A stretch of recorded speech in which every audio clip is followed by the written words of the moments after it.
Assalamualaikum warahmatullahi wabarakatuh. Perkenalkan, nama saya Anissa Nurfaiza, saya dari kelas 2 SID. Nah, pada pertemuan kali ini saya akan menjelaskan modul 3 mengenai passing data ke controller, Laravel validation, dan pembuatan simple login. Nah, yang pertama itu ada passing data ke controller. Ini merupakan pengiriman data dari view ke controller yang dapat dilakukan melalui submit form atau eject request.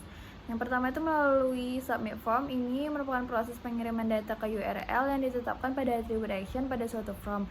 Proses ini itu biasanya dilakukan melalui metode get atau post yang ditentukan pada atribut method. Nah, di sini dapat kita lihat ada contoh dari submit form. Di sini ada pengiriman datanya, ada URL-nya, terus ada method post-nya. Selanjutnya ada eject request. Ini merupakan proses pengiriman data dari browser ke server secara asinkron tanpa harus mereload halaman yang biasanya menggunakan JavaScript. Di sini juga kita dapat melihat contohnya. Ini dia contoh dari eject request. Selanjutnya buat sebuah function sync up pada home controller beserta root aksesnya dengan jenis method post. Pada bagian action silakan ubah menjadi sintaks berikut lalu tambahkan CSRF di bawahnya. Pada function sync up daftarkan parameter request lalu cek apakah inputan yang disubmit dapat dibaca di controller. Dan kita juga dapat melihat atribut-atribut yang tersedia. Nah, kita lihat dulu di Visual Studio Code kita. Nah, di sini pada home controller, nah saya sudah membuat public function sync up-nya. Lalu pada bagian action nah ini tuh di bagian selanjutnya kita masuk ke bagian simple home. Nah kita lihat di bagian sync up-nya. Nah, ini kita ganti dengan yang ada di modul tadi, dan di sini saya sudah menggantinya dan juga sudah menambahkan add CSRF di bawahnya. Lalu kita juga dapat memperhatikan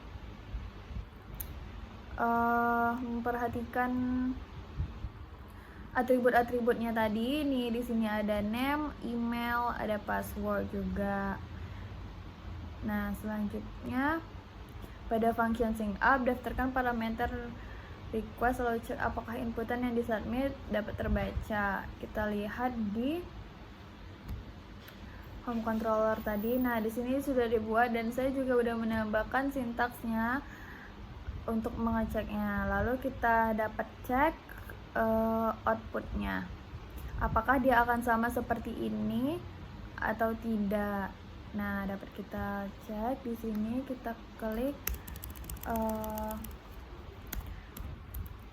home sync up. Nah,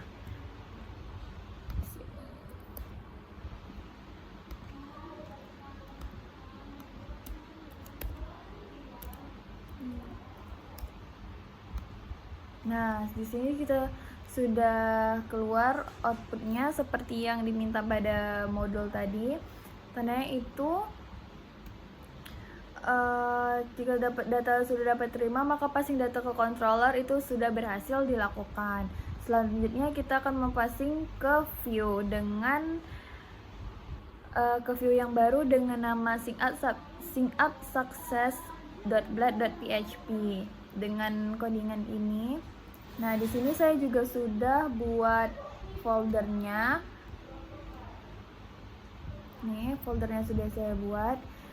Jadi untuk kita passing ke view yang baru ini, nah codingan atau sintaks yang ini tadi kita jadikan komen agar tidak terjadi output seperti yang tadi. Nah, sini saya sudah membuat dia jadi komen dan dapat kita coba runkan lagi ya teman-teman. Kita ulang.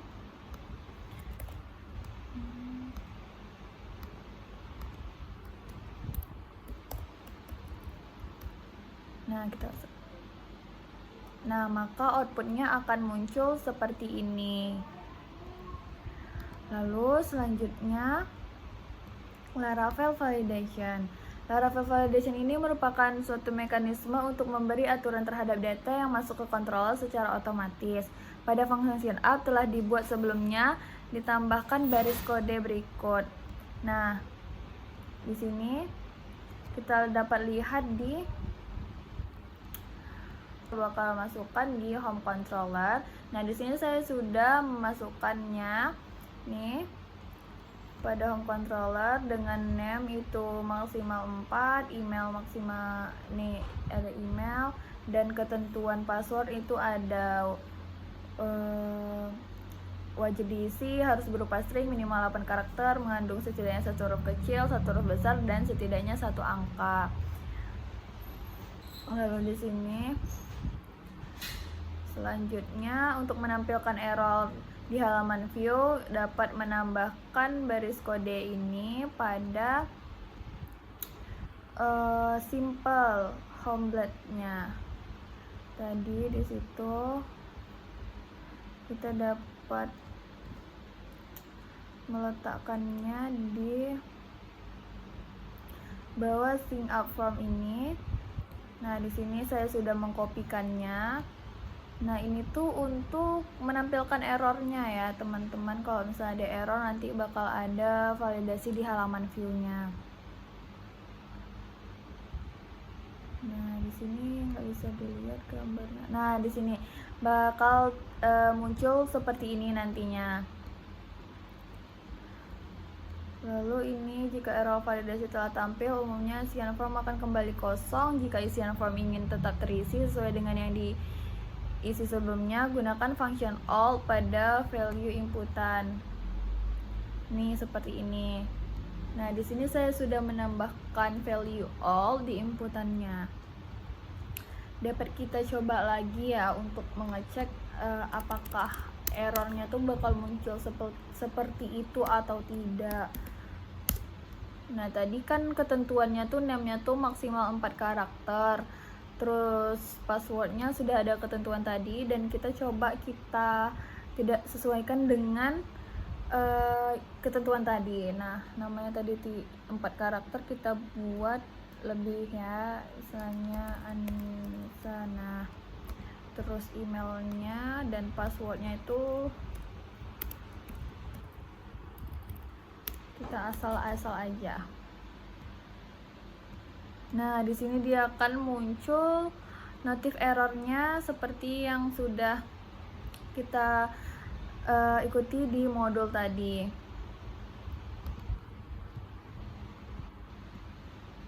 Nah, di sini juga akan muncul notif jika namanya itu dan nama itu tidak bisa kosong, dia bakal muncul notif nantinya.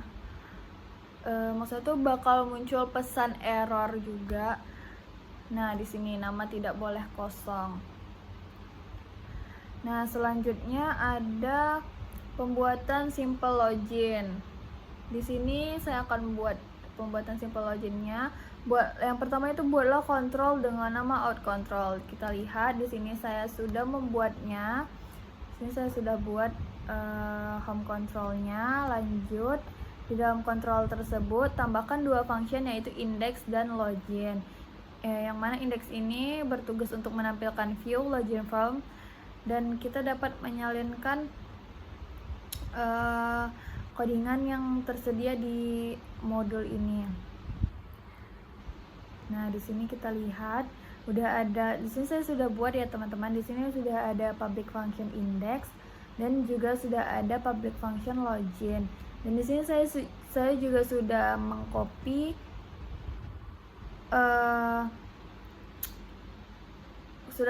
codingan yang di sini tadi nih di login form.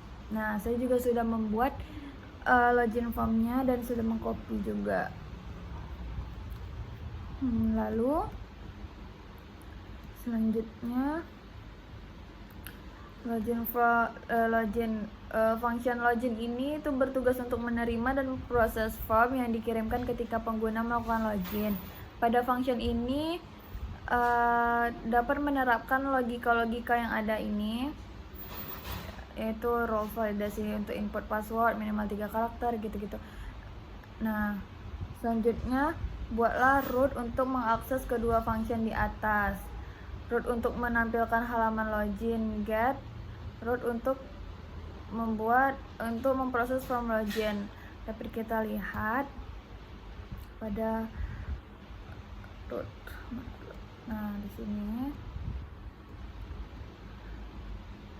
yang pertama, untuk menampilkan halaman login menggunakan metode get. Untuk menampilkan login itu di sini, ini dia codingannya, sintaksnya sudah saya buat juga menggunakan metode get. Lalu untuk memproses form login menggunakan metode post. Nah, di sini saya juga sudah membuat rootnya. Lalu di sini kita dapat melihat outputnya ya teman-teman, menggunakan ini. Untuk mengakses outputnya tuh dengan out dan out login. Nah, kita bisa cobakan.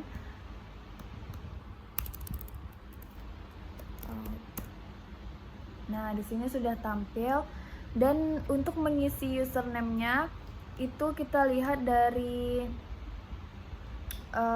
out controller kita tadi. Kita harus sesuaikan dengan yang telah kita buat. Nah, di sini ini yang sesuai. Nah, di sini kita kopikan. Nah, username dan passwordnya itu harus sama. Nah, jika dia sudah sesuai, maka akan muncul notifikasi itu pesan login berhasil. Lalu jika misalnya kita tidak sesuai dengan codingan yang telah kita buat, nah maka dia akan muncul pesan login gagal. Sekian dari saya, maaf jika ada kesalahan atau sulit dimengerti dari apa yang saya sampaikan tadi. Terima kasih. Assalamualaikum warahmatullahi wabarakatuh.